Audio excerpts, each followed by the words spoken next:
Oke, baik, saudara perhatikan, ini adalah satu tampilan tabulasi data, ya. Nah, di mana data ini saya pernah sampaikan, ini adalah data yang betul-betul data yang real gitu ya. Data yang real, hanya saja di sini ada beberapa identitas dan entitas yang saya sembunyikan. Untuk entitasnya di sini, untuk nama company-nya di sini sengaja saya rubah, saya hide namanya, tapi seolah-olah itu ada. Kemudian kalau kita lihat, nah pada kolom paling kiri di situ ada kolom indikator. Nah, indikatornya ini pun sengaja saya banyak yang saya hidden atau saya tidak tampilkan. Hanya beberapa data-data yang dipilihkan yang sekiranya itu eh, adaptable dan juga applicable. Untuk apa? Untuk kita memetakan yang namanya position dari produk itu. Nah, kalau ini kita bentuk kepada yang namanya product life cycle, position and mapping. Nah, ini dia data-data ini yang akan kita gunakan gitu ya. Nah, saya pernah berpesan kepada kamu sekalian, yang menjadi kompetensi utama bagi kamu ini adalah kemahiran kecakapan kamu membaca data. Sekali lagi ya, membaca data, menerjemahkan data, mengevaluasi data, memformulasikan data sehingga data itu nanti dapat diterjemahkan menjadi satu rumusan. Nah, begitu ya, dan dapat dideskripsikan. Ini yang menjadi kompetensi utama kalian setelah kamu tamat sekolah ataupun kamu setelah di wisuda gitu ya. Nah, tolong perhatikan baik-baik ya. Nah, kalian tidak dibentuk untuk menjadi ahli orang yang menyusun laporan keuangan, bukan itu ya. Walaupun ada jurusan kalian nanti yang ke situ, tapi bukan itu sasaran kalian.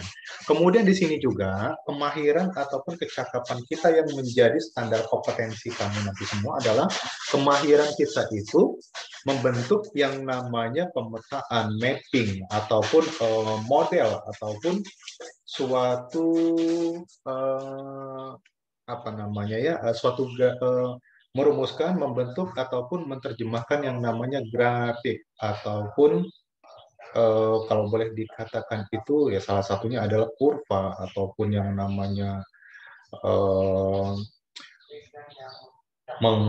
membuatkan suatu titik koordinat. Nah, itu kan menjadi kemampuan dasar sekali dalam kita membuat satu pemetaan. Oke, baik, berikutnya. Oke. Saya pernah katakan pada saat kita membuatkan satu mapping pemetaan gitu ya. Nah, betul kita itu bermuara dari yang namanya data. Dan data itu tidak boleh data tunggal. Artinya apa? Harus ada data yang diperbandingkan. Nah, perbandingannya ini adalah dua masa. Oke, dua masa. Ya, dua masa. Artinya dua masa ini, nah boleh kita katakan satu masanya itu 1 tahun boleh, atau satu masanya itu 1 semester boleh, begitu ya. Yang jelas data ini adalah data yang dapat dibandingkan periode masa saat ini dengan masa sebelumnya. Tidak boleh kita menerjemahkan data yang masa depan, karena data masa depan itu belum ada. Nah, kalaupun data saat berjalan sekarang ini belum boleh juga kita buatkan. Kenapa? Data sekarang ini masih berjalan, belum ditutup, sehingga kita tidak dapat mengukur secara keseluruhan. Tapi kalau kita mau buatkan pair to pair, misalkan hari ini mendekati akhir bulan Juli. Nah, jadi antara bulan Juli tahun ini dengan bulan Juli tahun lalu, nah itu masih bisa. Ya, oke, baik, berikutnya. Dari sampel yang ada di sini kita lihat perusahaan ini menyajikan 3 data. Nah, 3 data di sini adalah 3 tahun yang berturut-turut. Kita ambil dari akhir tahun 2020 ke 2019 ke 2018. Nah, dari sini kita dapat melihat perusahaan ini mempunyai 3 lini produk, ya, ada A, B, dan C, begitu ya. Nah, ketiga-tiga produk ini yang akan kita telusuri, akan kita evaluasi, dan akan kita buat pemetaan. Jadi setiap produk ini hasil pemetaannya tidak sama nantinya, belum tentu sama ya. Boleh jadi produk A ini ternyata walaupun dia produk paling mudah secara masa waktu begitu ya, tapi ternyata dia ini sudah menempati pada posisi maturity, katakan begitu. Produk C, katakan produk paling tua misalkan, ternyata masih dalam tahap growth, pertumbuhan. Barangkali seperti itu ya. Oke, baik, di sini kita lihat. Perusahaan pertama kita ambil indikatornya ini adalah sales, penjualan gitu ya. Nah, dapat kita lihat. Nah, saya ambil contoh tahun 2018. Produk A mendapatkan, nah di sini sales di sini adalah sales unit ya. Artinya apa? Unit yang terjual. Di sini ada 2000, artinya sebanyak 2000 satuan unit ini terjual di tahun 2012. Untuk produk B ini 700, untuk produk C adalah 3000. Nah, kemudian kalau kita lihat, nah tahun 2018 produk A sales unitnya 2000. Di tahun 2019 3150. Oke. Kalau kita lihat, nah ini sekilas ada kenaikan begitu ya. Nah, kalau kita bandingkan di tahun 2020 4750 terus mengalami kenaikan ya. Kenaikannya kalau kita lihat dari tahun 2018 sampai dengan tahun 2020 lumayan, ini termasuk signifikan gitu ya. Nah, oke. Begitu juga dengan yang namanya harga. Nah, harga di sini dalam satuan hitungan currency-nya itu adalah rupiah. Nah, ini dalam hitungan per seribuan gitu ya. Nah, artinya begini, kalau kita lihat untuk produk A tahun 2018, harga persatuannya itu adalah 5. Di sini kalau kita katakan 5.000, ini bukan 5.000, kita kalikan 1.000 berarti 5 juta begitu ya. Nah, tahun 2019 kita lihat, nah ada kenaikan harga menjadi 5.025.000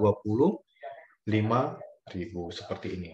Ya, berikutnya seterusnya kita lihat 5.250.000. Nah, seperti ini ya. Nah, kemudian kita lihat customer, pelanggan. Nah, ini pelanggan kalau di sini hitungannya per pack, artinya per satu pihak ya. Boleh jadi dia perorangan ataupun dia satu pihak itu company, perusahaan, nah seperti itu. Nah, hitungan per pack-nya seperti itu.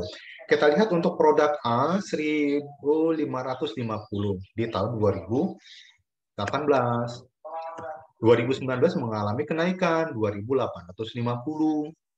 Nah, di tahun 2020 juga mengalami kenaikan menjadi 3.000. Oke. Nah, total cost. Nah, paham ya maksudnya di sini total cost ya. Nah, total cost di sini maksudnya adalah biaya keseluruhan.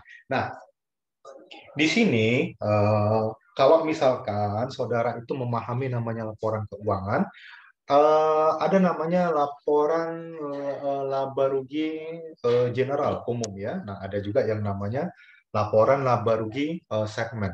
Nah, di sini untuk laporan laba rugi ini kita ambil di situ parsialnya itu adalah total biaya.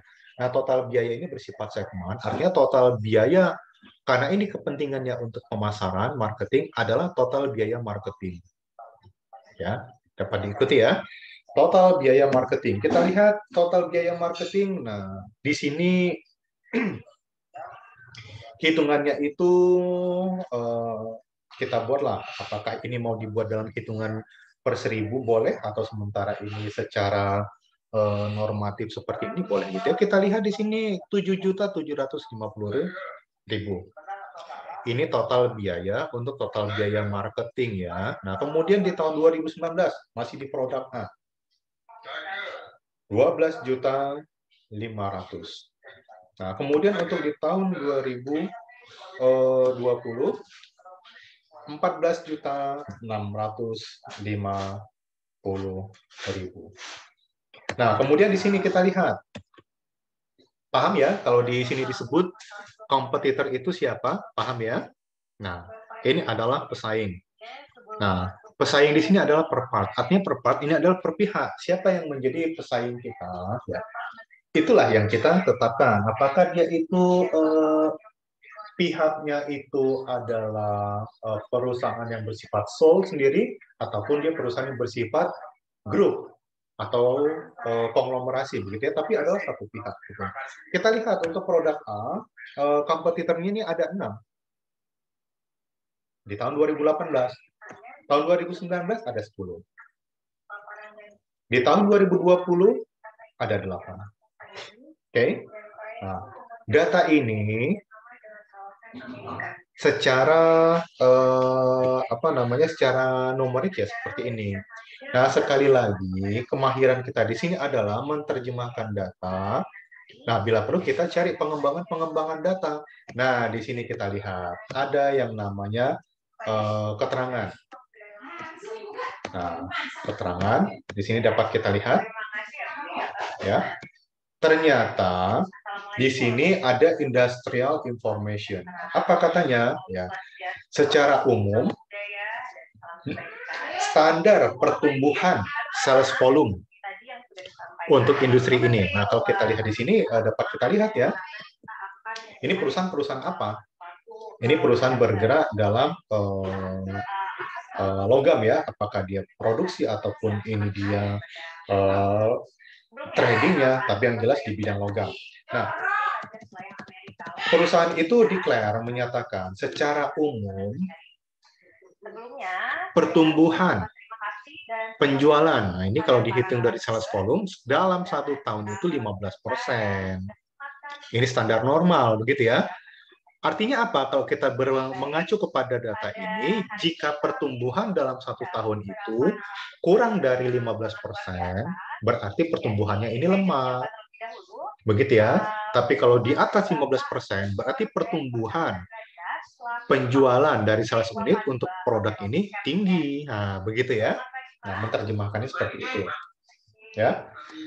Nah, kemudian apa lagi? Nah, di sini kita lihat untuk total cost di sini ya, itu yang tadi saya katakan sifatnya ini adalah segmenting ya, dari aspek marketing ya. Nah, kemudian di sini kita lihat untuk kompetitor, ternyata di sini perusahaan pun declare. Nah, jadi pihak-pihak yang tercatat di sini itu diidentifikasikan berdasarkan ukuran ataupun jangkauan daripada pangsa pasar untuk produk sejenis. Nah, itu ya. Nah, artinya begini, kalau misalkan perusahaan ini tadi dikatakan adalah bergerak di bidang logam. Apa logamnya? Perusahaan itu konsentrasi pada produk logam namanya steel, baja. Cari kompetitor yang sama fokusnya di baja juga. Nah, bagaimana kalau ada company yang fokusnya itu di tembaga misalkan? Oh, tembaga nggak bisa. Yang fokus di tembaga tidak boleh kita tetapkan sebagai kompetitor kita. Ada lagi yang aluminium komposit, misalkan begitu. Bukan itu yang menjadi kompetitornya, ya. Nah, jadi kurang lebih seperti itu. Oke, ya. Nah, di sini kita lihat, ternyata ada tambahan data yang disajikan oleh perusahaan, ya. Pertama, yang namanya total biaya ini dihitung itu secara keseluruhan. Nah, lalu bagaimana kalau ini dihitung secara apa namanya ya, secara custom, kurang lebih seperti itu. Jadi per customer itu berapa biaya produksi, biaya marketingnya begitu kan? Ini tidak ada di data yang ada di sini. Nah, berarti ini harus kita cari. Oke, nah kemudian kita lihat berikutnya. Data tambahan nomor 2, jika perusahaan menetapkan kebijakan kenaikan biaya promosi, oke, untuk di tahun 2018 9%, untuk tahun 2019 12%, untuk tahun 2020 11%, ya. Baik, Bapak Ibu yang saya hormati, webinar kali ini berjudul pariwisata. Kemudian di sini perusahaan coba untuk artinya apa? Memaintain ya, memelihara yang namanya pasar potensial saat ini. Ya. Nah, artinya apa? Dengan demikian, di sini belum ada data yang menerjemahkan tujuan dari pemasaran ya, belum ada di sini. Nah, artinya apa? Berdasarkan kebijakan beban promosi ini, dari sinilah kita menerjemahkan seperti apa marketing purpose ya daripada tiap-tiap produk ini. Oke, nah kemudian apa lagi di sini? Ada keterangan. Apa itu? Biasanya yang namanya frequent, ya, frequent customer. Nah, jadi frequent customer itu begini. Ya, misalkan saya sebut namanya di sini Feby Yuliani. Feby Yuliani ini katakan konsumen penikmat yang namanya produk katakan mie instan Indomie. Dalam 1 bulan Feby Yuliani berapa kali mengkonsumsi Indomie, berapa kali membeli produk namanya Indomie. Nah, itu kan dapat diukur begitu kan? Nah, barangkali Feby Yuliani 1 minggu 2 kali membeli produk Indomie.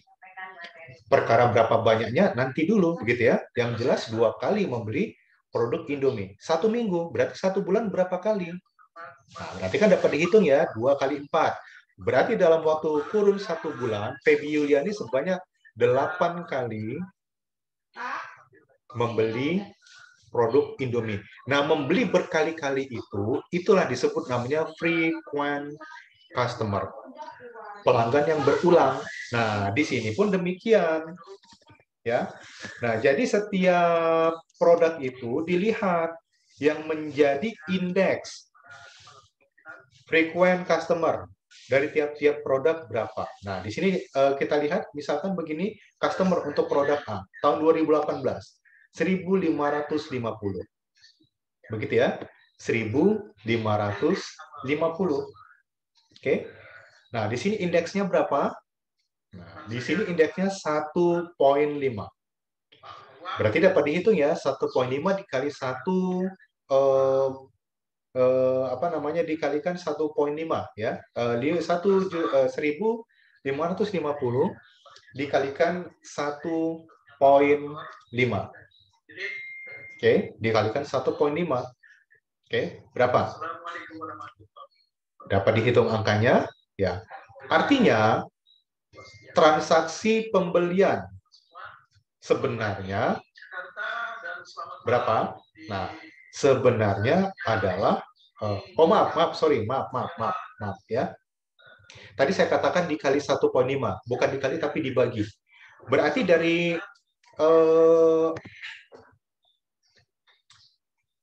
dari angka 1.550 dibagikan angka 1,5. Artinya yang menjadi real pembeli kalau kita lihat customer per customer ya.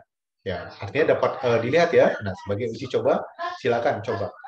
1.550 dibagi 1,5. Berapa hasilnya?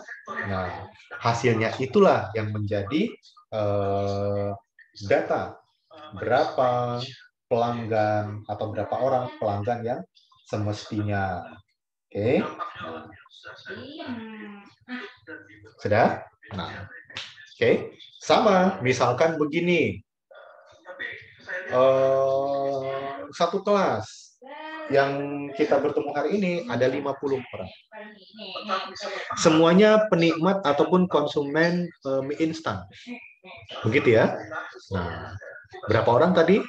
Komunitasnya, populasinya 50 orang. Tapi dalam catatan laporan, mie instan yang terjual untuk satu komunitas ini ada 80. Lah, komunitasnya ada 50, begitu kan? Nah, komunitasnya ada 50. Kenapa dalam catatan ada konsumen pembeli itu 80? Nah, ternyata dari 50 orang komunitas kelas, populasi kelas itu, di antaranya ada yang membeli itu berkali-kali. Nah, itu dia. Seperti itu ya. Nah, oke, secara data-data, secara angka-angka, di sini sudah dapat kita lihat. Ya. Nah, kemudian di sini ada data yang belum muncul di data tabulasi ini. Apa itu? Revenue. Kita cari revenue-nya itu bagaimana. Oke, kembali kita kepada ini teori akuntansi dasar ya. Revenue itu dari mana dapatnya? Revenue itu kita lihat ya dari harga yang dijual dikalikan dengan berapa unit yang terjual. Nah, dari situ saja. Oke. Nah, kemudian di sini industrial business standard of profit mention ya 20% in 20 and 20 gitu ya. Artinya apa? Standar profit. Nah, jadi di tahun 2020 itu ada satu deklarasi standar profit. Nah, ingat ya, standar profit, standar keuntungan 20%, ya. Artinya kalau keuntungan itu 20% untuk yang namanya industri logam seperti ini dikatakan secara bisnis itu dikatakan baik, ya. Kurang dari 20% berarti profitnya ini lemah. Di atas 20% berarti tinggi. Nah, seperti itu ya. Nah, pengertiannya seperti itu. Nah, kemudian di sini kita lihat profit. Oke, profit. Nah, profitnya di sini belum disebutkan, belum ada data profit di sini berapa. Berarti profit itu juga harus kita cari. Nah, mencari profit sudah tahu? Saya yakin sudah lah ya. Di akuntansi ini sudah dipelajari ya. Mencari profit itu ya tinggal kita kurangkan angka revenue dikurang dengan yang namanya total cost. Nah, itulah profit ya. Itu mudah mencarinya. Nah, kemudian bagaimana data-data ini mau kita olah? Bagaimana data-data ini mau kita terjemahkan lebih lanjut gitu ya. Nah, di sini saya buatkan satu sheet sebagai satu percontohan. Oke. Nah, pada pembelajaran sebelumnya, saya sudah berikan ini kepada kamu semua. Ada satu tabel yang menjadi tabel identifikasi. Ya, ada tabel identifikasi. Nah, ini kita untuk memetakan produk itu berada di tahap yang mana. Posisinya itu ada di tahap yang mana hari ini. Nah, ada berapa indikator? Nah, dapat kita lihat. Ada 6 indikator yang kita jadikan acuan pokok. Pertama itu adalah sales, yang kedua biaya, yang ketiga adalah profit, yang keempat adalah customer, berikutnya competitor, dan market purpose. Itu ya. Nah, masih ingat ya, kalau sales tadi datanya ada, cost datanya ada. Kemudian di sini profit, nah datanya tadi belum ada ya kita cari, kan begitu. Kemudian customer pun ini datanya tadi ada, kompetitor ada. Kemudian market purpose, nah ini akan kita cari dengan membandingkan biaya apa tadi yang menjadi acuan untuk menilainya tadi. Ya, mudah-mudahan masih ingat ya, di sini untuk melihat namanya market purpose itu kita lihat dari apa? Dari yang namanya promotion fee, dari situ kita lihat. Ya, dari situ nanti kita terjemahkan. Dan dari sini pun contoh misalkan di sini. Indikasinya apa jika suatu produk itu berada pada tahap introduction? Nah, pertama di sini kita lihat salesnya di sini memang rendah. Kemudian biayanya tinggi dan biaya di sini kita hitung per pax, per customer. Nah, jadi kalau tadi biaya itu sifatnya masih global, nah tinggal kita cari customernya berapa, gitu ya. Oke. Nah, ternyata itulah biayanya. Dan customernya di sini customer yang bagaimana? Customer yang setelah tadi kita konversikan dengan indeks frequent customer. Nah, itu tadi ya. Dari situ. Kemudian profitnya di sini untuk introduction ini saya sudah pernah katakan sifatnya ini minus ya, negatif ya. Syukur-syukur nol. Nah, begitu. Customer-nya di sini lebih kepada inovator. Artinya apa? Orang yang terus mencari, coba-coba, begitu ya. Nah, supaya dapat kita lihat, nah ini apakah dia inovator atau bukan? Nah, itu tadi dari indeks tadi kita lihat, ya. Semakin kecil nilai indeks itu, indeks frequent customer tadi, semakin kecil nilai indeksnya itu, artinya apa? Orang itu dia semakin inovator. Ya, jadi kalau dikatakan customer ada 1.500, indeksnya mendekati 0, ya berarti angka 1.500 itu ya betul-betul hampir sama setelah dikonversikan dengan indeks ya. Berarti memang ini bukan pelanggan berulang, pelanggan baru, hampir semuanya pelanggan baru. Nah, kurang lebih begitu ya. Nah, kalau kompetitor, nah kita lihat ya di sini small. Ya, ukuran smallnya itu bagaimana? Kita lihat. Kalau untuk ukuran small ini, ya, kita lihat ini ya memang ini lebih kuantitatif kita melihatnya small ya. Nah, cuma di sini dikatakan small ini jika yang namanya kompetitor itu untuk dari industri yang homogen. Nah, tadi misalkan logam, ya sama-sama logam. Company perusahaan kita itu concernnya itu di baja. Nah, siapa pemain-pemain pelaku usaha yang fokusnya itu di logam dan di baja. Nah, gitu ya. Kalau itu di bawah daripada angka 5, berarti itu boleh dikatakan kecil, ya. Tapi kalau sudah di atas 5, mendekati 10 atau sama dengan 10, berarti sudah dikatakan banyak, tinggi, ya. Tapi kalau sudah di atas maaf ya 5 sampai dengan 10 itu boleh dikatakan itu menengah gitu ya. Nah, antara 10 sampai dengan 15 itu dikatakan tinggi. Lebih dari 15 pesaing, wah ini sudah padat. Artinya memang produk kita ini memang boleh dikatakan very high competing ya. Nah, tinggi sekali apa namanya daya kompetisinya gitu ya. Oke, nah di sini kalau kita lihat market purpose ini selama dia masa introduction, jadi kegiatan aktivitas marketingnya itu lebih kepada membangun awareness ya, membangun awareness ya, membangun awareness ya. Nah, seperti itu ya. Seterusnya untuk yang namanya growth, maturity, decline, nanti saudara dapat melihat gambarannya kurang lebih menerjemahkan apa namanya indikasinya itu kurang lebih sama seperti apa yang barusan saya sampaikan untuk contoh produk yang berada pada tahap introduction. Oke. Berikutnya kita coba latihan untuk menerjemahkan dan mengolah datanya. Saya pindahkan ke sheet berikutnya. Maaf. Bukan di sheet berikutnya, di lajur berikutnya. Ya, nah. Oke. Kita lihat. Ya. Oke.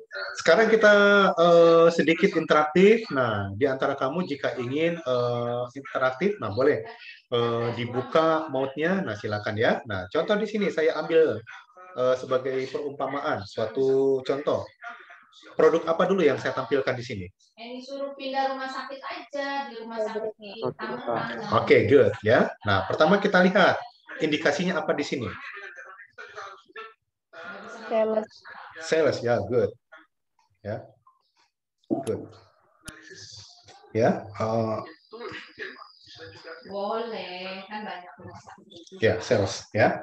Berikutnya apa nih indikator yang kita cari di sini yang kita bongkar? Cost ya, betul. Ya.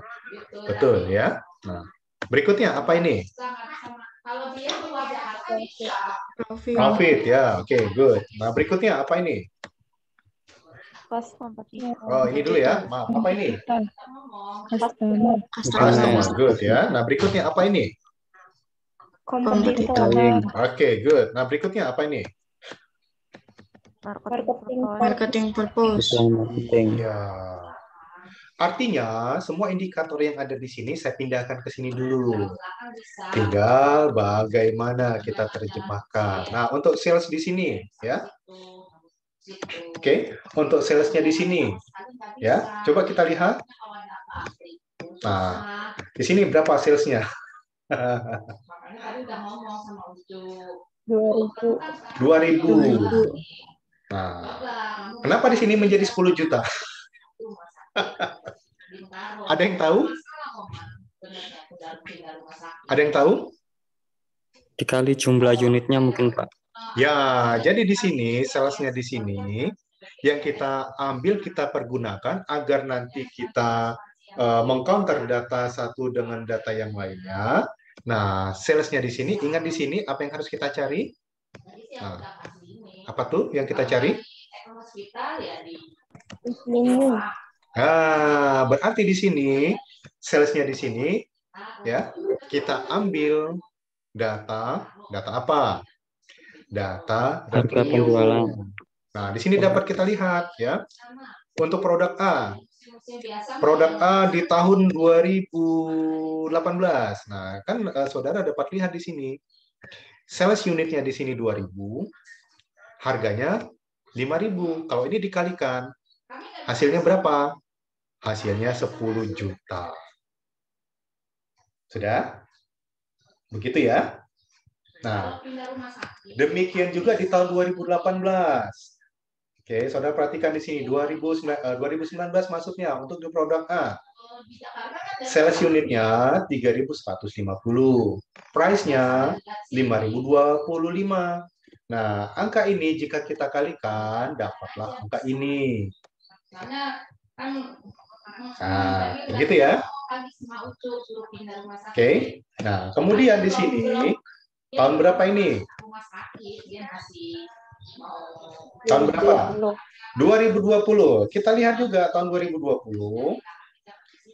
Sales unitnya di sini 4.750. Price-nya 5.250. Jika itu kita kalikan, inilah dia hasilnya. Oke. Dapat ya? Nah, sekarang di sini kita lihat berapa persen pertumbuhan dari tahun ke tahun. Nah, kalau kita lihat dari tahun 2018 ke 2019, kan dapat kita hitung seperti ini. Oke. Dapat ya? Tahun 2019 dikurangkan dengan tahun 2018. Hasilnya dibagikan angka tahun 2019, kemudian kita persenkan. Dapat ya? Nah, dari tahun 2019 ke tahun 2020, nah sama seperti itu. Kita lihat angka di tahun 2020, saudara, dikurangkan dengan tahun 2019, hasilnya dibagikan angka atau data tahun 2020. Dipersenkan. Oke. Nah, karena kita di sini menggunakan metode perhitungan sederhana, ya, ingat ya, perhitungan sederhana. Kita ingin tahu pertumbuhan rata-rata. Oke. Nah, jadi kalau kita lihat pertumbuhan rata-rata yang sudah ketahuan ini berapa tahun? Berapa tahun yang kita bandingkan, saudara? 3 tahun. 3 tahun. Tapi yang namanya pertumbuhan dapatnya dari 2 periode gitu kan, dari di tahun 2019. Acuan pertamanya kan 2018. Pertumbuhan pertama di tahun 2019. Pertumbuhan kedua di tahun 2020.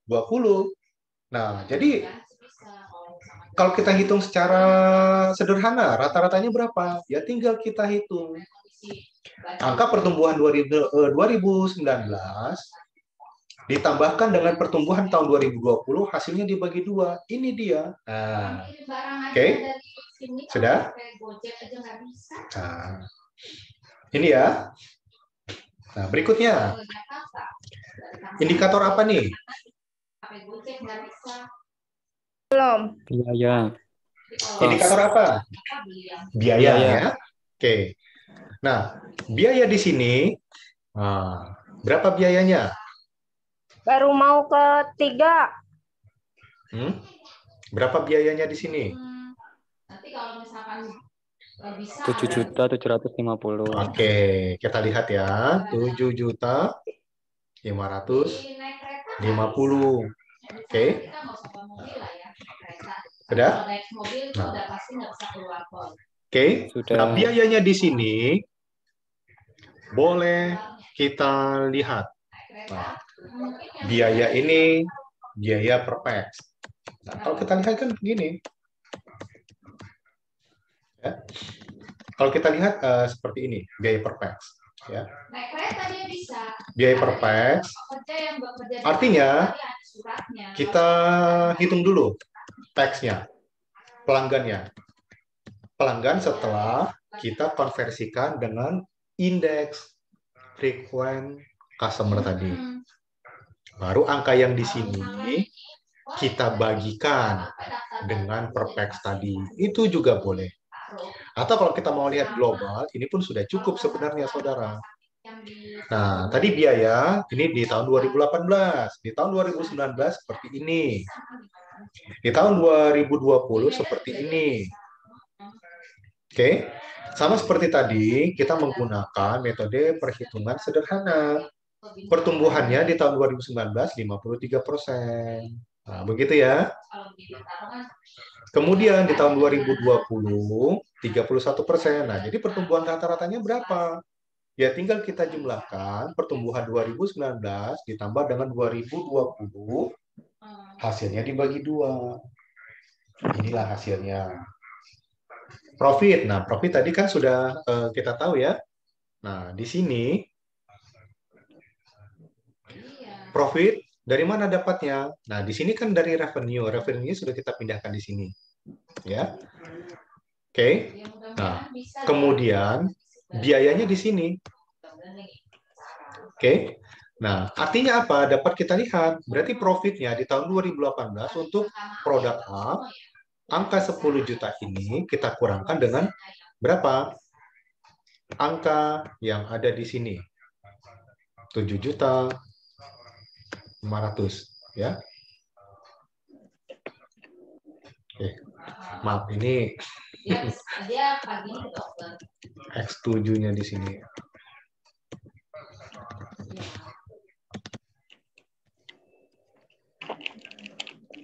Ya, mohon maaf, ini saya salah menempatkan di sini ya.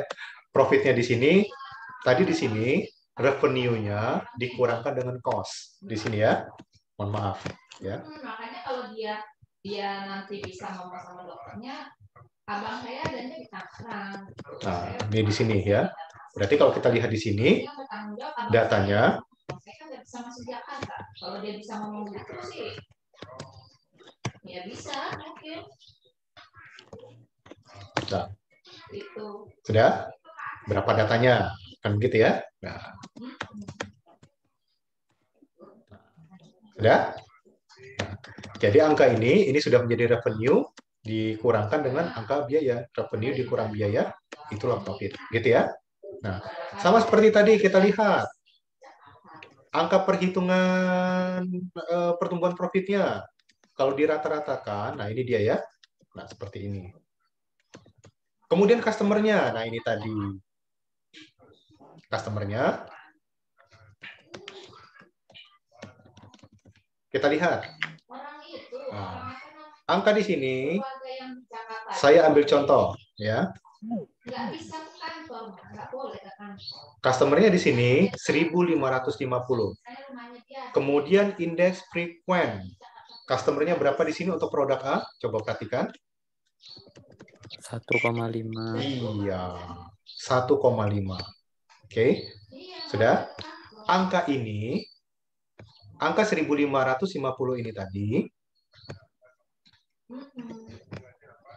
dibagikan dengan indeks frequent customer.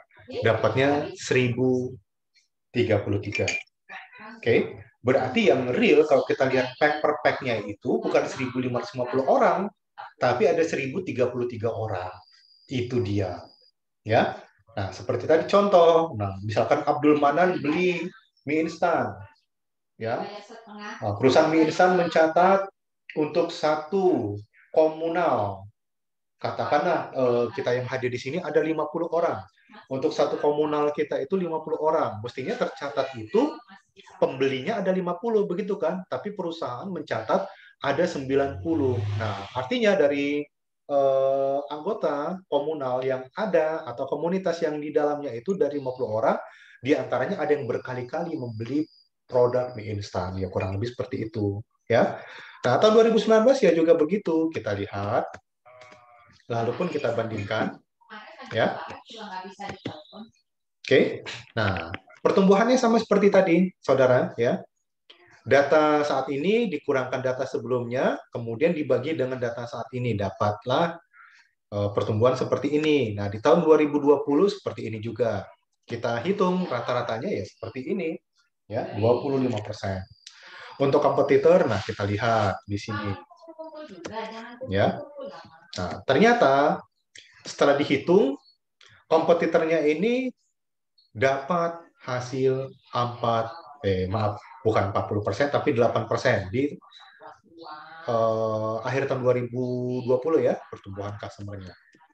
Nah, kemudian di sini kita lihat marketing purpose. Angka 900 ini dari mana? Lihat. Produk A. Total cost di sini ada berapa? Ya. Kemudian kita lihat di sini untuk produk A. Nah, ini dia. Oke. Nah, di sini yang namanya beban promosi atau biaya promosi untuk produk A berapa persen di sini? Di tahun 2000, maaf, ini di sini adalah bukan produk tapi tahun. Di tahun 2018 berapa persen? 9%. Ya, dihitung dari revenue. Nah, artinya dapat dihitung kan? Nah, berapa persen? 9%. Nah, dihitung dari revenue. Revenue-nya tadi dari mana? Sudah kita jadikan menjadi data untuk mewakili yang namanya sales. Nah, di sini dia. Oke. Nah, dapat angka 900. Ya. Supaya ini tidak bingung, nah, di sini saya berarti sales di sini adalah kita ambil dari revenue.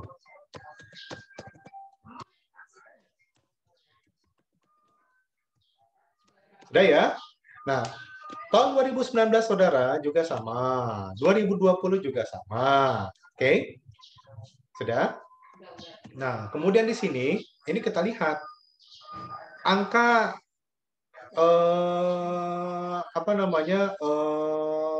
poin 12, 0,12 ini dari mana? Kita lihat angka ini, angka yang kita hitung berapa beban promosi kita bagikan dengan yang namanya biaya keseluruhan di sini. Berapa biaya keseluruhan? 7.750.000. Artinya untuk yang namanya biaya promosi itu mengambil porsi hanya 12%. Ya. Angka di sini, beban promosi di sini 12% dari keseluruhan biaya marketing. Untuk 2019 kita hitung dengan metode seperti tadi 15%. 2020 19%. Pertumbuhannya dapat kita lihat di 2019-24, di tahun 2020-19. Sehingga kalau kita lihat pertumbuhan rata-rata porsi pemakaian dana marketing untuk promosi itu 21%. Oke? Dapat ya? Nah. Oke, sebelum saya lanjut, kamu dapat mengikuti tidak dari awal yang saya uraikan ini? Dapat diikuti? Oke, good. Nanti ada lagi udah mulai pada sekarang juga kan vaksin bayar kalau udah gitu. Oke, nah ini sengaja saya berikan tanda seperti ini. Nah, ini untuk apa? Memudahkan kita saja. Kemudian, nah di bawahnya di sini saya buatkan, ya. Nah, kita buatkan di sini, ya. Kita lihat apa nih penjualan, ya. Achievement-nya berapa di sini? Datanya tinggal kita ambil, saudara, ya. Dari mana? Nah, tuh. 37%. Dari mana angka 37% ini? Ya, jangan lupa dari sini tadi. Nah, ini ya. Pertumbuhan rata-rata di sini, nah ini dia. Ya, 37%. Standarnya berapa? Coba kita lihat. Pertumbuhan, penjualan. Di sini berapa? Ini perusahaan sendiri yang declare. Perusahaan sendiri yang menyatakan. Berapa persen standarnya? 15%. 15%. Oke, good. 15%. Sudah? Kelihatan ya? Nah, kalau kamu melihat sendiri, pencapaiannya pertumbuhannya seperti ini. 37%. Standarnya 15%. Artinya, untuk produk ini pertumbuhannya itu rendah, tinggi atau sangat tinggi?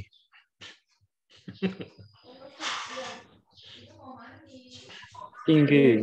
Tinggi ya, atau ini sudah mendekati sangat tinggi begitu ya. Nah, kita lihat slope-nya. 22%. Slope ini dari mana datangnya? Angka di sini, coba kita kurangkan dengan angka di sini, 22%. Oke? Artinya apa? Ya, slope-nya di sini sudah lebih daripada 10% kan? Berarti di sini apa? Ya, di sini dapat kita terjemahkan itu ya memang di sini pertumbuhannya sangat tinggi, saudara. Untuk sales-nya ya sangat tinggi. Oke? Nah, sudah? Nah, kita lihat. Kalau di sini sangat tinggi, coba kita bandingkan di sini. Untuk indikator sales di sini, mari sama-sama kita lihat. Untuk sales di sini, coba kita lihat. Kalau dia sangat tinggi itu, dia berada pada di pemetaannya berada di mana? Ya, Growth ada di atau mana? maturity? Atau maturity. Good ya. Kalau nggak di growth, ada di maturity, begitu ya. Nah,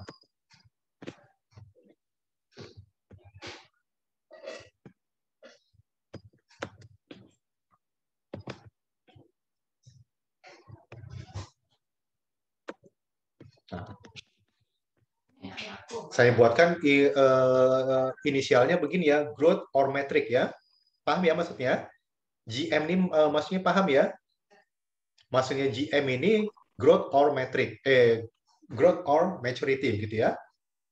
Paham ya? Nah, artinya untuk produk A ini kalau kita lihat dari indikator salesnya aja, dia ini berada ya kalau nggak di growth dia ada di maturity. Nah, seperti itu.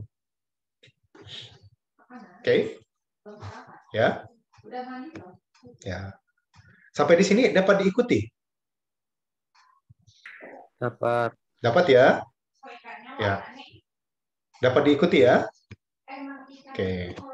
Berikutnya kita lihat cost. Oke. Cost. Kita lihat. Ternyata cost di sini berapa persen?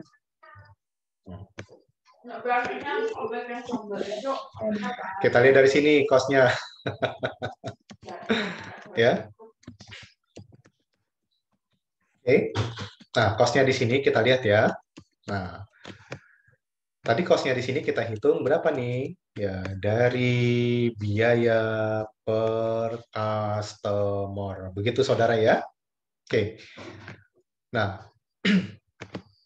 perhatikan di sini ya. Ini kita melihat pertumbuhan. Kemudian bagaimana sebenarnya untuk biaya per customer? Oke. Tadi customer di sini kan sudah kita konversikan sesuai dengan apa tadi? Indeks apa? Indeks apa? Masih ingat? Tadi di sini kalau kita lihat customer-nya untuk produk A di tahun 2018 ini kan ada 1.550. Oke. Tapi di sini kenapa jadi 1033? Nah, dari mana ini kita dapatkan? Dikalikan indeks frekuen. Dikalikan atau dibagikan? Dibagikan. Dibagikan. Begitu ya. Nah, kemudian angka 7.500 ini dari mana kita dapatkan?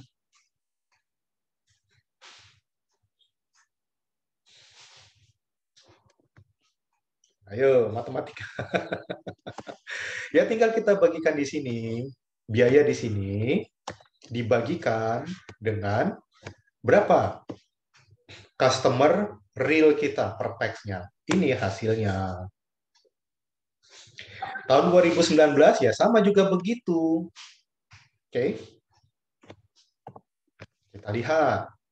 Biaya di tahun 2019 dibagi dengan berapa real customer kita. Ini dia. Oke, nah di tahun 2020 juga demikian, saudara. Ini dia. Kalau kita hitung pertumbuhan demi pertumbuhan dari tahun ke tahun, ya sekali lagi kita menggunakan dengan pola hitungan sederhana. Di tahun 2018, nah biayanya itu 2019 maksudnya dari tahun 2018 ke 2019 justru biaya marketing per pax-nya itu justru minus. Artinya apa? Dari tahun 2018, nah di tahun 2019 perusahaan kalau boleh dikatakan hampir tidak memberikan apa namanya ya, hampir eh, hampir kalau boleh dikatakan ini ya hampir 15% mengurangi biaya promosinya, begitu kan? Nah, mengurangi biaya promosinya. Ingat tadi saya katakan semakin kecil indeks dari frequent customer itu berarti dia semakin inovator, begitu ya. Semakin inovator, ya, semakin besar, nah itu dia sudah bergeser lagi. Kemudian di tahun 2020, saudara, kita lihat biaya per pax-nya ini ya ternyata naik lagi menjadi 10%. Nah, kalau kita lihat pertumbuhan rata-ratanya ternyata masih di bawah 0, berarti masih kurang dibandingkan tahun sebelumnya. Oke, sudah? Nah, boleh juga kita hitung di sini profit contribute per pax. Artinya apa? Jadi satu orang itu membawakan kontribusi keuntungan berapa kalau kita lihat. Nah, di sini kan dapat kita lihat. Oke, profit dari tiap-tiap tahun di sini. Ya, kalau di sini profitnya itu adalah 2.250.000. Nah, berarti dapat kita hitung ya. Nah, angka ini kita hitung dari sini. Profit di tahun 2018 untuk produk A dibandingkan dengan berapa jumlah customer realnya. Ini dia. Sama, 2019 juga begitu. Kalau kita lihat pertumbuhan profit per pax di tahun 2020 21%. Oke, lanjut ya. Jadi angka 2% ini, minus 2% ini sudah tahu ya dari mana ya? Sudah tahu dari mana? Dari mana Tahu, dapatnya? Pak. Nah, dari sini kita ambil. Jadi angka minus 2% ini, dari sini kita ambil, saudara.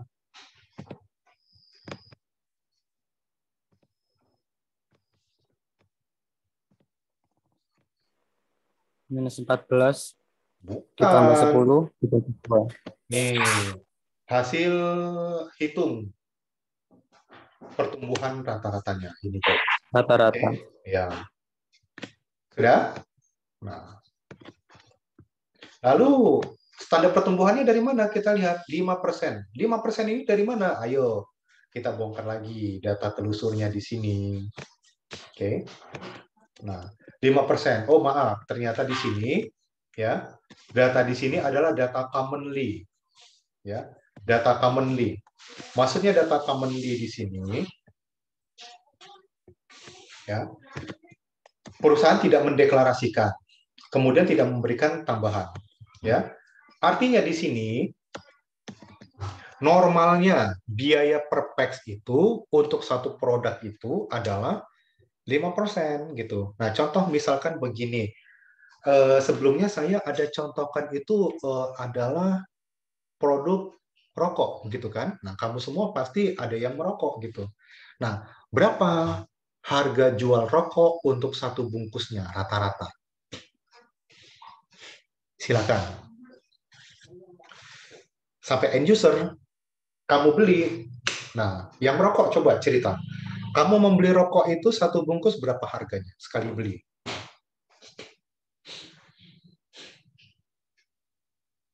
Tidak ada yang merokok. Tergantung, Pak.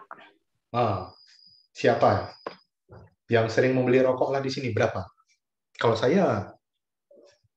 sudah 20 tahun ini berhenti merokok, jadi saya tidak tahu lagi harga rokok itu berapa gitu.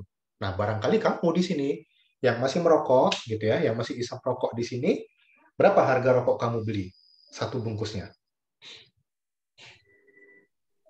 25.000, Pak. 25.000. Artinya di sini dapat kita hitung ya. Misalkan harga barang itu 25.000. Begitu kan? Nah, oke. Anggaplah ini harga dasar sebelum end user. Pabrik keluarkan, perusahaan keluarkan harga ini sebelum masuk ke supermarket, sebelum masuk ke toko-toko. Nah, ini ada 25.000. Nah, jadi kalau kita hitung di sini, berarti tanpa kita sadar, untuk satu bungkus itu perusahaan sudah menyisihkan 1.250 untuk apa? Untuk biaya promosinya, biaya marketingnya. Nah, seperti itu ya. Oke. Nah, di sini kalau kita lihat ya, sekali lagi ini commonly ya, karena di sini perusahaan tidak mendeklarasikan, industri juga tidak menstandarkan di sini, kita ambil rata-rata ya. Berarti idealnya itu untuk satu barang ya, untuk satu produk itu 5%. Nah, slope-nya kita lihat di sini saudara, berapa? Artinya dapat dihitung ya. Nah, coba kamu hitung. -7 dikurangkan dengan 5. Berapa di sini? Dapatnya -7. Artinya apa? Biaya yang dikeluarkan oleh perusahaan untuk produk ini, nah kita lihat.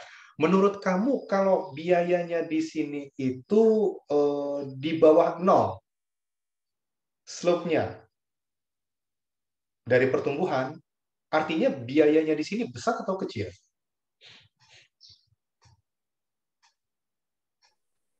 Besar. Besar, Kecil. kecil ya.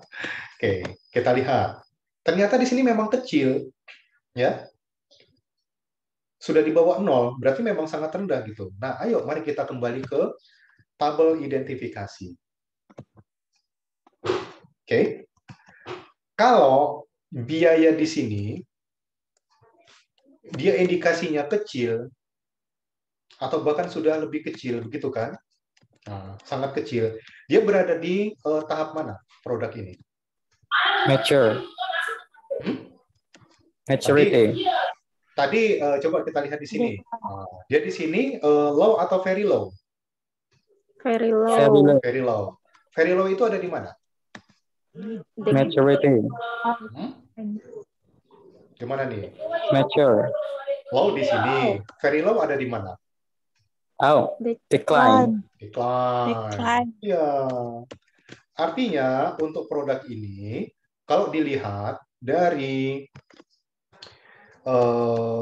pertumbuhan ya, maaf di sini decline di sini ya, decline. Profit kita lihat. Nah, angka yang mana kita masukkan? Tuh. Profit di sini, saudara, dapat kita lihat. Boleh kita masukkan profit per pax,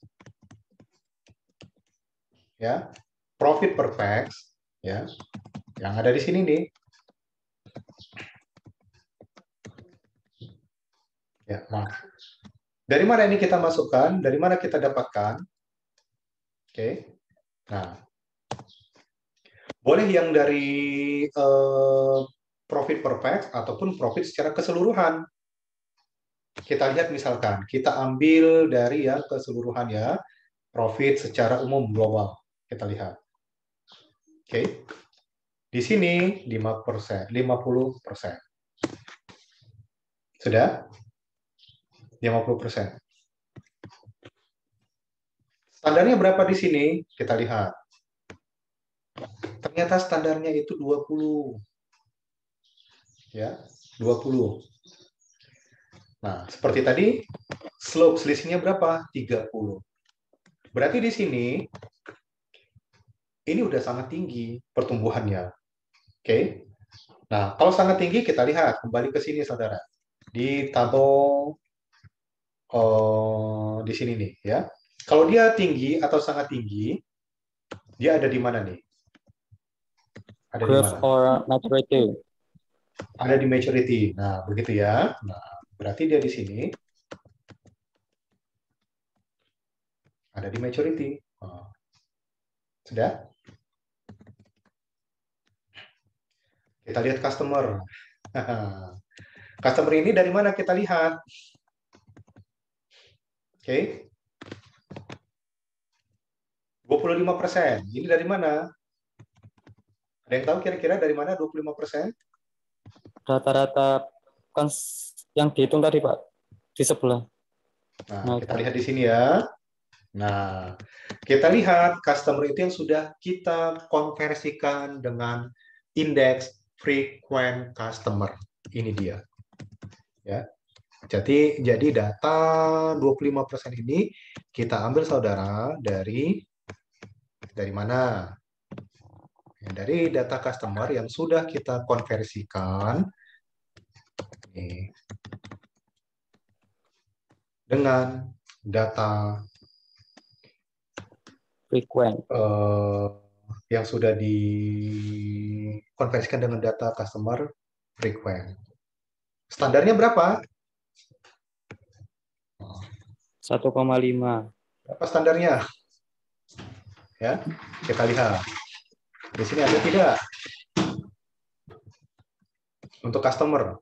Oh ya, sekali lagi untuk customer sama seperti cost tadi di sini kita buatkan itu commonly. Berarti di sini kita identifikasi kita menggunakan ini base-nya itu adalah commonly ya.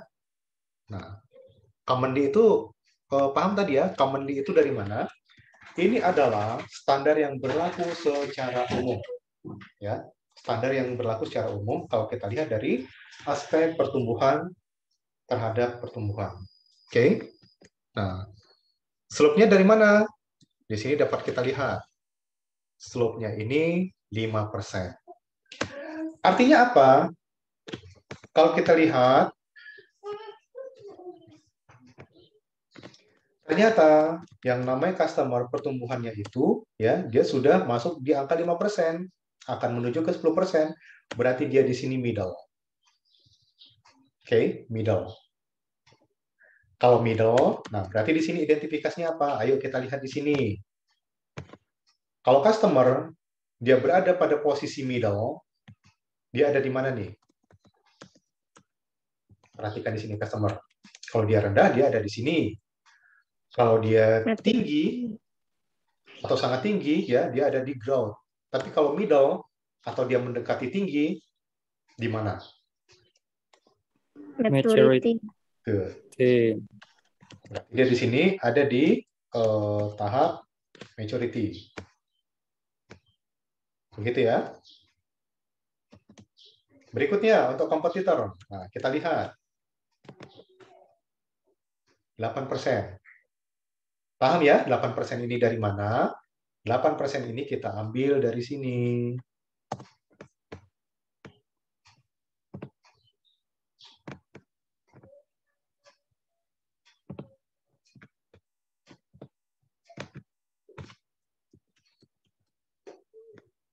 Ini tadi. Ya. Kita ambil dari sini, saudara.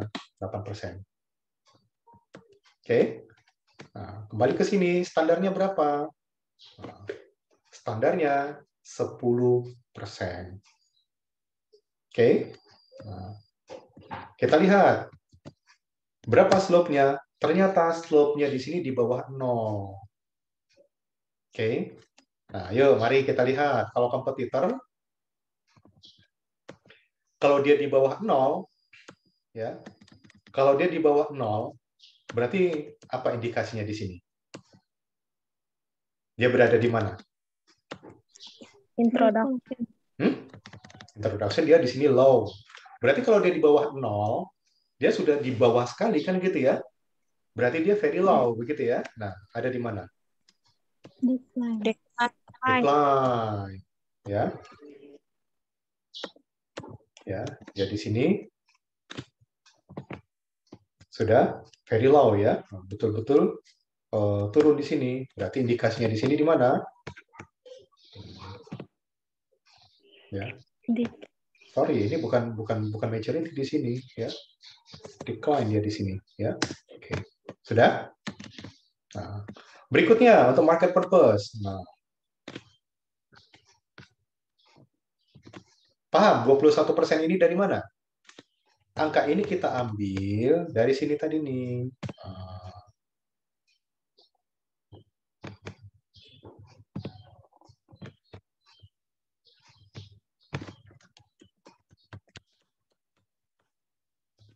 Dari sini kita ambil. Oke. Sudah? Nah, kalau kita lihat, bagaimana ini standarnya? Standarnya 17%. Oke. Slope-nya dapat kita lihat berapa? 4%. Artinya 4% di sini, coba kita lihat. Angka persen ini termasuk angka tinggi atau angka rendah? Menurut kalian? Rendah. Angka rendah. Begitu ya?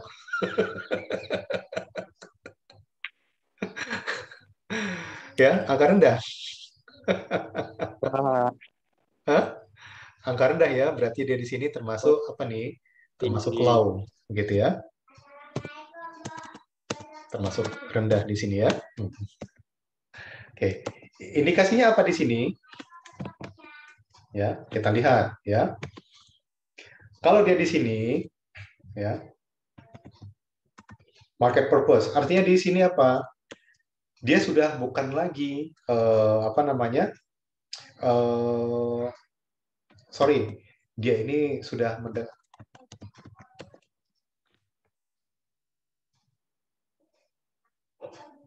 ya, dia sudah ternyata sudah melampaui angka 4, berarti dia sudah menuju ke 5 begitu ya. Berarti boleh kita sebut dia di sini adalah middle gitu ya.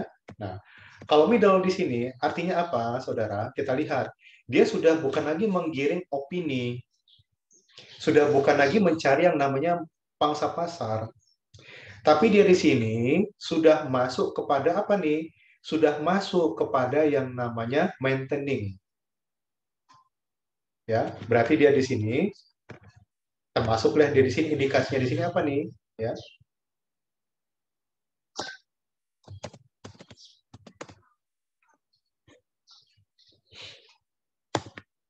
Artinya dia di sini, dia sekali lagi sudah tidak lagi menggiring namanya opini pasar. Dia sudah tidak lagi mencari-cari yang namanya pangsa pasar, tapi dia sudah kepada maintaining. Ya, jadi kalau sudah maintaining, berarti di sini apa? Ya, betul-betul profit maximizing di sini. Ya, artinya apa?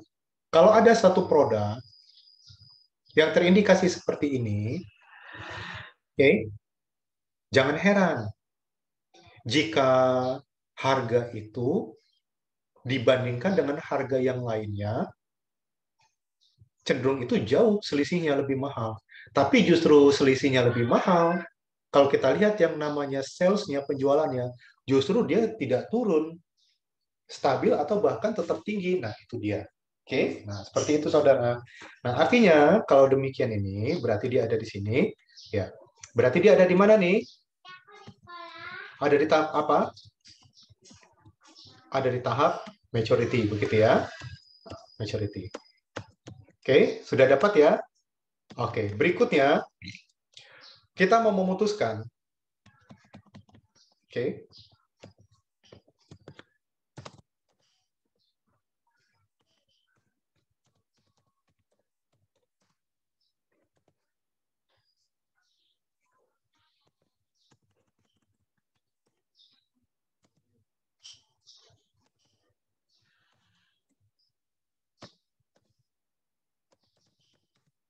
Kita mau menyimpulkan untuk produk A ini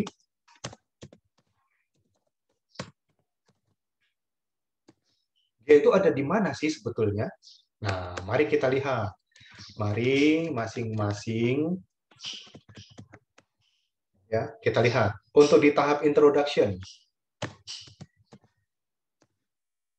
untuk di tahap growth, identifikasinya berapa? Untuk di tahap maturity, untuk di tahap decline,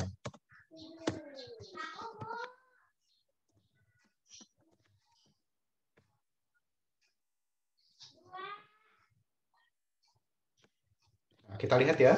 Coba dari uraian kita tadi di sini, ada berapa yang mengindikasikan ke arah introduction? Tidak ada Tidak ya. ada. Nah, kalau yang mengindikasikan ke arah growth ada berapa? Kita lihat di sini ada 1 gitu ya.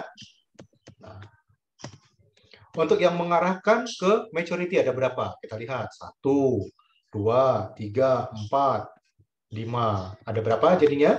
5. Yang mengarahkan ke arah decline ada berapa? 1, 2. Oke, 2. Oke, saudara dapat lihat dari indikasi-indikasi di sini, mana yang paling kuat? Diarahkan ke maturity atau ke tahap yang lainnya? Maturity. Oke, berarti di sini dapat kita simpulkan untuk produk A di sini, ya.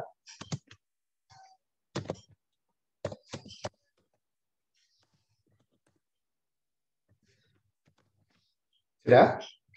Berarti untuk produk A, tanpa melihat yang namanya masa ataupun eksistensinya, dia ini ternyata dibandingkan produk yang lainnya sudah pada tahap maturity.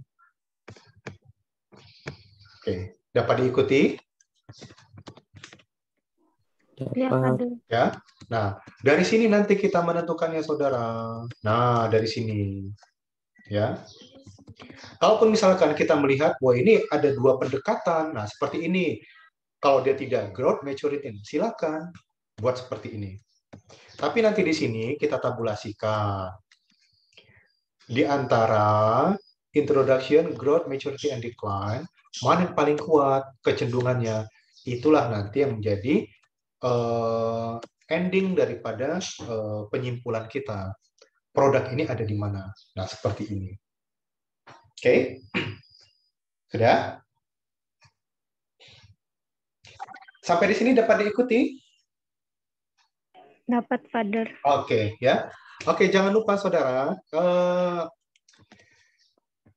pembelajaran kita ini kita rekam dan nantinya akan kita tayangkan melalui platform YouTube, melalui channel yang sudah kami bangun begitu ya. Nah, nanti saudara dapat melihat ulang seperti apa kita menyimpulkan dan seperti apa kita menerjemahkan data dan menganalisis datanya secara sederhana. Oke. Tadi kita lihat itu contoh daripada produk A. Nah, sekalian saya informasikan setelah mengikuti pembelajaran ini, yang menjadi tugas Anda itu sebagai bahan post test ya. Nah, ini sebagai bahan post test sekali lagi. Sebagai bahan post test.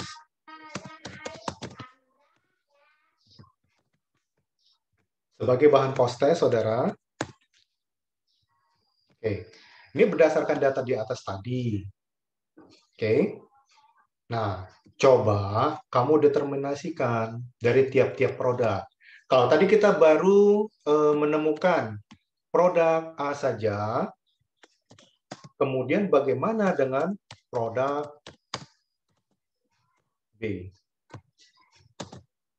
Bagaimana dengan produk B? Nah, ini yang menjadi tugas saudara nanti. Silakan. Langkahnya seperti tadi yang saya uraikan. Kalaupun nanti, nah ini bagaimana tadi menerjemahkan? Ya sudah, tonton lagi, rekam lagi. Nah, begitu ya. Oke. Sebelum saya tutup share slide-nya ini, silakan jika ada yang ingin ditanyakan.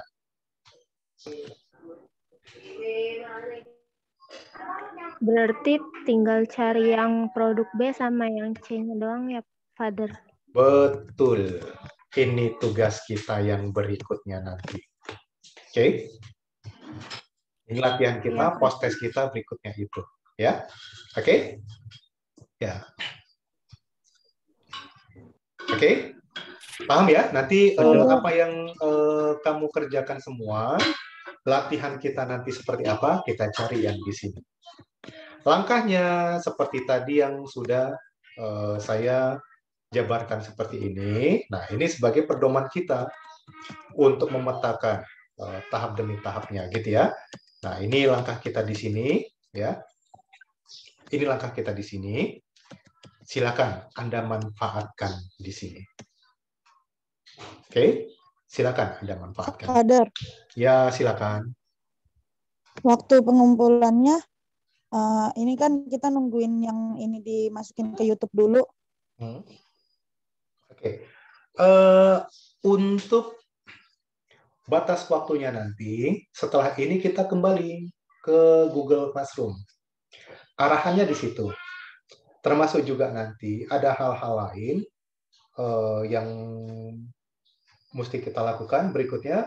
Nanti silakan saudara lihat nanti di Google Classroom ya. Oke? Paham ya?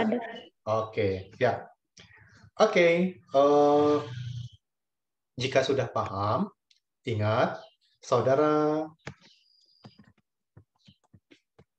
fokus nanti untuk mengerjakan yang di sini. Oke, kerjakan. Kita cari produk B dan kita cari produk C. Oke? Ya, paham ya? Nah, silakan jika ada yang mau ditanyakan lagi. Diketik atau tulis tangan, Father? Saran saya gunakan, kalau saya di sini menggunakan Excel, sebaiknya saudara untuk mempermudahkan dalam perhitungan ataupun pentabulasiannya, gunakan juga Excel. Oke? Baik, Father. Oke, ya. Oke, baik saudara. Ya.